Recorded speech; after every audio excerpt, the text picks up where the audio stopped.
Yeah, once upon a time, the Democrats were deeply concerned about overseas influence, and as the Trump administration, not under AG Sessions, but under AG Barr had been able to uncover, there is a lot of evidence, more than smoking guns. There's actual evidence out there.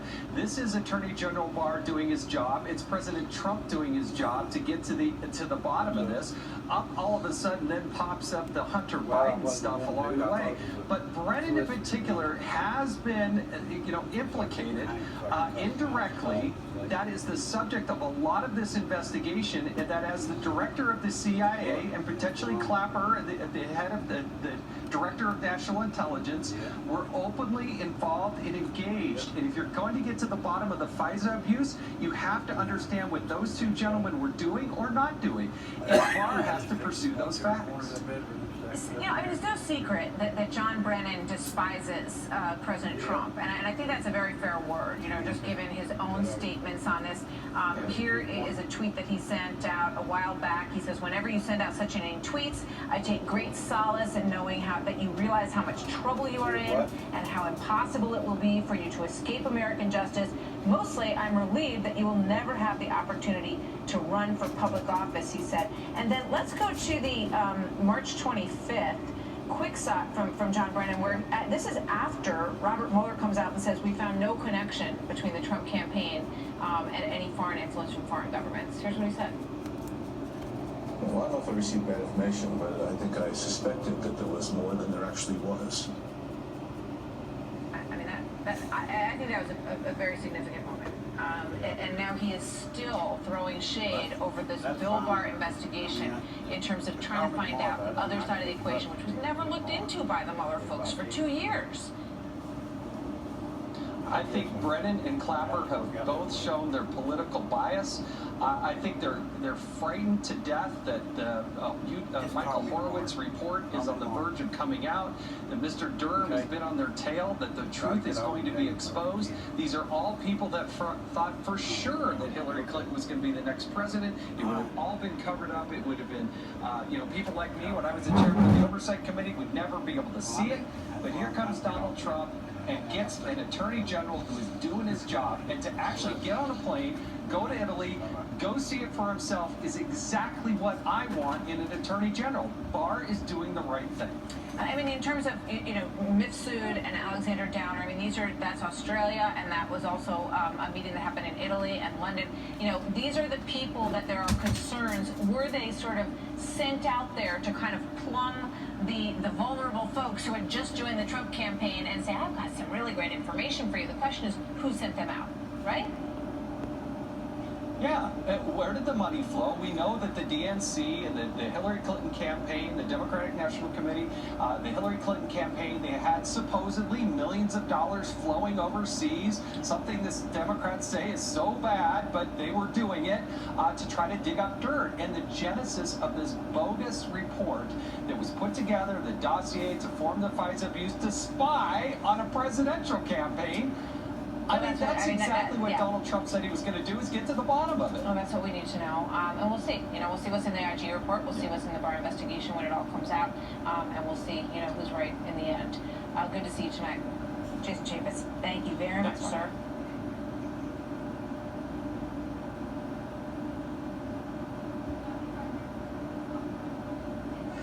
In Ocala, Florida, we have a big crowd. We're going to be talking about health care. We're doing a lot of work on health care. We're very successful at it. And so we're going to be speaking to the great people of Florida. And I think they're very happy with the job we're doing. Outside there, Max.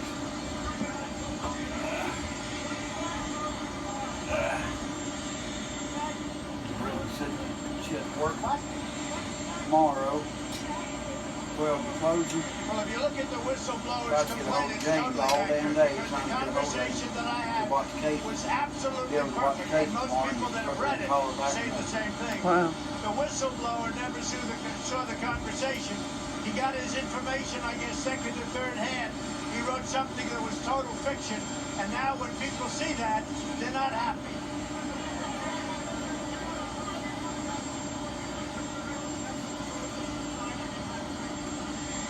Well, we're looking at a lot of different things. China's coming in next week. We're going to have a meeting with them. We'll see.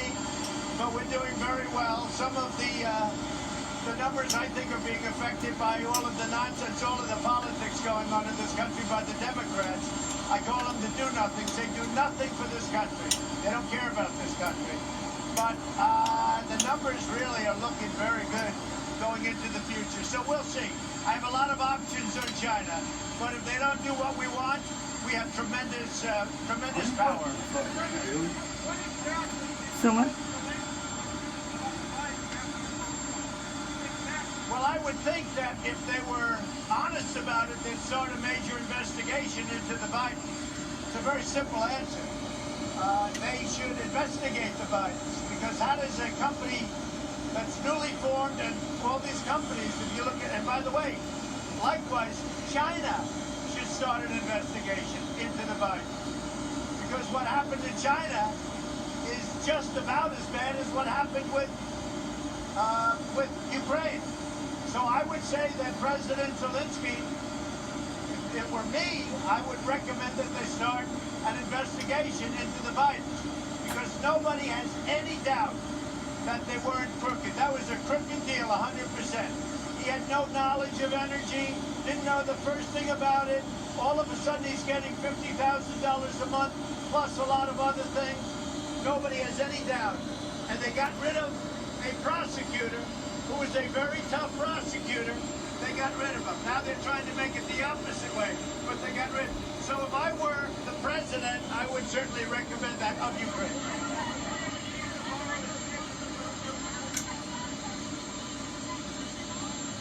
I haven't, but it's certainly something we can start thinking about, because I'm sure that President Xi does not like being under that kind of scrutiny, where billions of dollars is taken out of his country by a guy that just got kicked out of the Navy.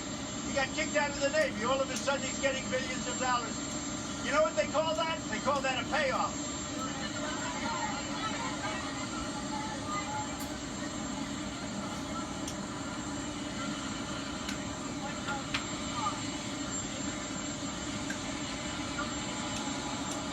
Well, I leave that to the lawyers. I can't say, though, that Schiff has now been proven to be a liar. We've known it for 3 years, because they've been trying to impeach for 3 years. He's a liar. He's a stone-cold liar. So I leave that to the lawyers. That's up to them to decide. But the whole investigation is crumbling. Yeah. I can. Yeah, I can. I can. Yeah, I can.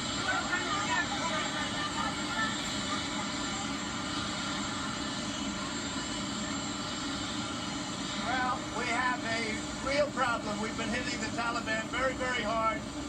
And as far as I'm concerned, they still haven't recovered from killing 12 people. One of them happened to be a great American soldier from Puerto Rico. And they still have not recovered, and they probably never will. What's in that bag that's on the front porch? No, but I read Mitch McConnell's statement yesterday, and he read my phone call.